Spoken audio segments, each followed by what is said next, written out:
Hi, my name is Kaden Lynn, and today I'm going to be talking about the economics behind spring break in Lake Havasu City. Spring break brings in tens of thousands of different tourists from all over the country. This brings in a lot of money for our local economy. Some industries that are affected include hotels, bars, restaurants, and grocery stores. During spring break, the demand for hotel rooms increases drastically. This means that the supply of rooms will go down, which will make the price of rooms go up. For example, the cabins that are at Windsor Beach State Park, their cabin prices increase during holiday weekends such as spring break.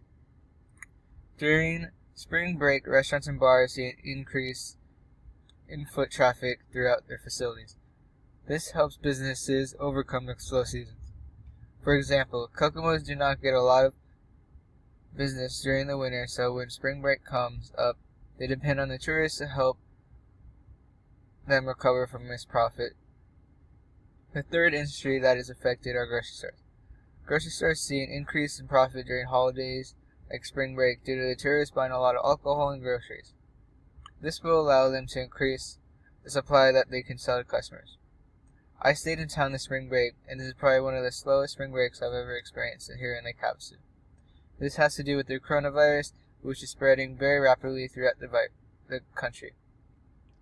People from all over are afraid of traveling and gathering in groups due to it.